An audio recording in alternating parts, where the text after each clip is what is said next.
again, full house rules can be found at musiccity.com/July 4th. Second, we have 8 first aid stations. You can find those on our website and the maps that we have handed out to the media today. Again, 8 first aid stations throughout the perimeter.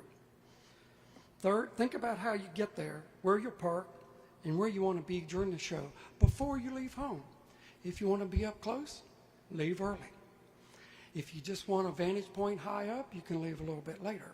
But plan ahead, be patient, and think about where you're going ahead of time. The road closures will change as the night gets later. So a route you think might be normal and okay at 4 or 5 o'clock might be different at 8 o'clock. Plan ahead. The fact sheet in your media packet has parking, rideshare, transit information. Please share that information with your viewers.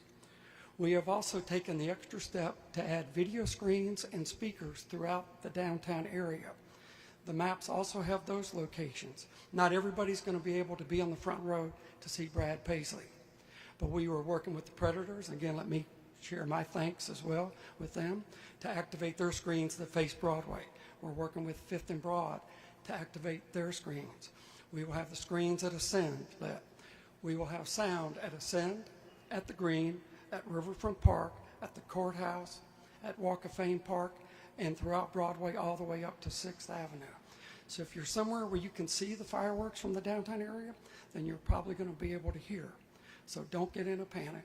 We're trying to make every accommodation to provide a larger footprint for viewing and convenience.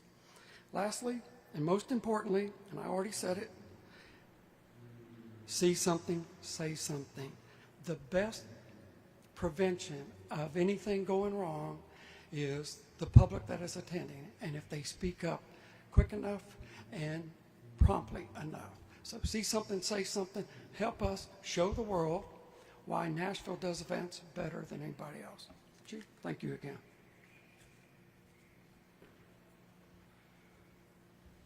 At this time, if anybody has any questions, I'll be happy to take those.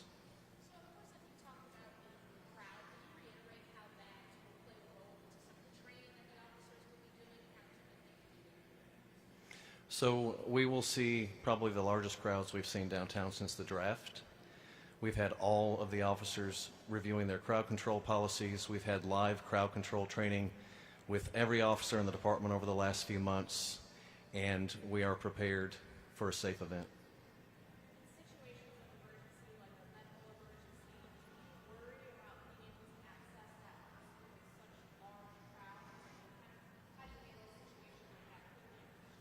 So here in Nashville, we have an excellent partnership with the Nashville Fire Department, specifically the EMS division. During large-scale events, and in fact every weekend downtown, because every weekend downtown, as you know, looks like a large-scale event, we implement what's called our rescue task force operations. And in that case, whenever we have a medical call, paramedics respond on a utility vehicle with all their emergency equipment to respond to the patient. But with those paramedics is a group of 4 police officers that responds to ensure that the paramedics can get through the crowd, that they can safely access their patient, and get that patient removed if transport is necessary to the awaiting ambulance nearby. Can I add one more thing, because I think it's important. It emphasizes our partnership.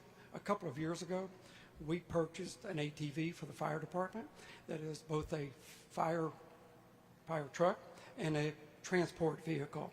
And we will have an emergency lane down the middle of Broadway so that that vehicle can get in quickly and just respond as fast as possible. I think that's important to note.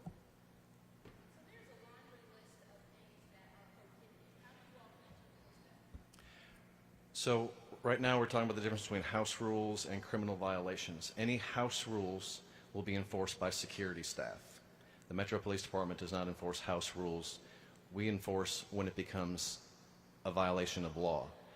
However, if you refuse to follow a house rule, you can be asked to leave, because the CVC has pulled a special event permit area for basically the entire downtown core. Broadway out to 8th Avenue, the streets north and south of Broadway, around 1st Avenue and across KBB, and the Woodland Street Bridge is kind of the breakdown of what that's covered under. So if you refuse to follow a house rule, security staff can ask you to leave. If you refuse to leave, then it becomes a criminal violation, and that's when the only time the police department will get involved in something like that. So many officers being there as well on that kind of situation, are you concerned about response for outside emergencies, normal operations? So each precinct, we have 8 precincts. Each precinct is fully staffed to respond to any emergencies and calls as they would at any other time.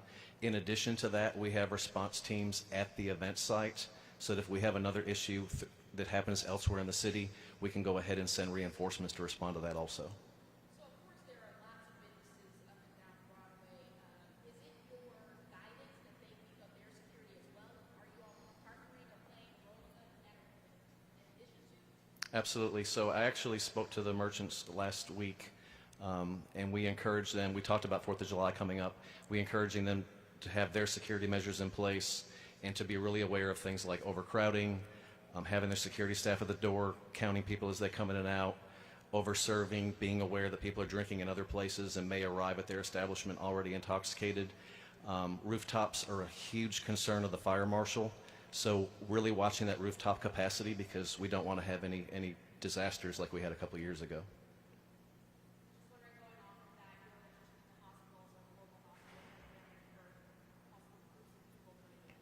So the fire department communicates with all of our hospitals. Level 1 trauma center is Vanderbilt, level 2 is Skyline. All the hospitals are put on notice of any large event, and Chief Haas with the fire department keeps an open line of communication with them. Should we have a situation where we're transporting a lot of patients, the hospitals are notified so that we know if there's a hospital that can't take a large number of patients at that time, they can be diverted to another facility.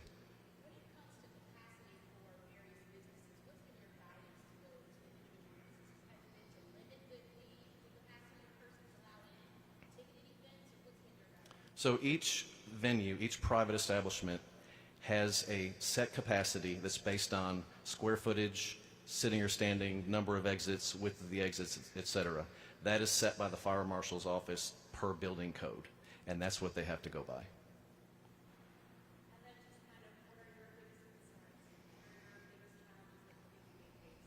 So our biggest challenges are intoxication.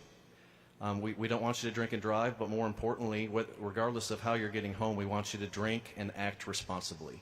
This is a family event. This is the first event we're having since COVID for our city. It'll be the biggest event in the history of the city. So we want it to be a fun, family-friendly event. There will be no tolerance for disorderly behavior, for fighting, or anything like that. Officers will intervene quickly if that happens. We don't want to have to do that, but we want to keep it safe for everyone. So just acting responsibly, controlling your behavior. There's going to be a lot of people down there. Patience is going to be really important as we go through the day. Luckily, we are supposed to have picture-perfect weather, highs in the mid-80s, and it'll be down in the 70s by the time the sun goes down and the fireworks start. That will ease a lot of our concerns with overheating and excessive ambulance transports and those things that we normally see. Still ask people to please stay hydrated when you're outside. Alcohol does not keep you hydrated, it dehydrates you, so it's a good idea to throw some water and some Gatorade in there.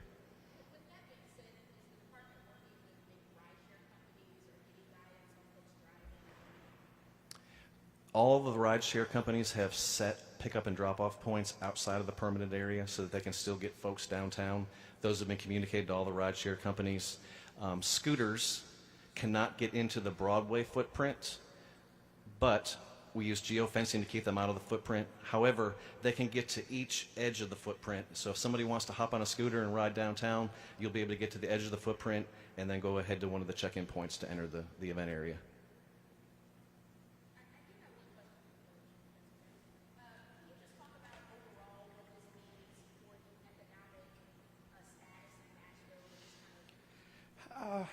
Well, it does a couple of things.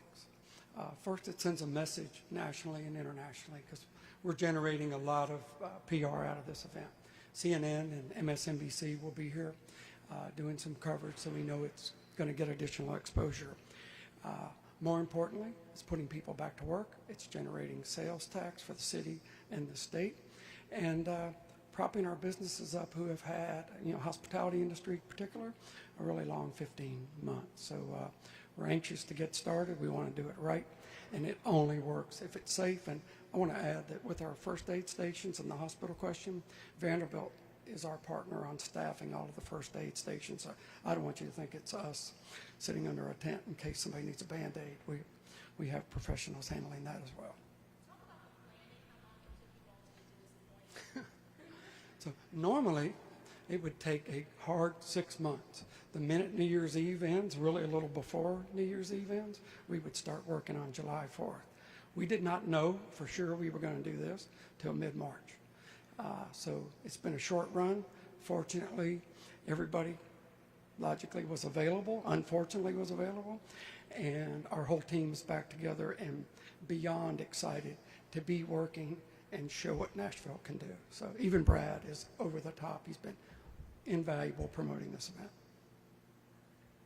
Thank y'all. Anybody else? Thanks, everybody. Thank you, Chief. Appreciate it.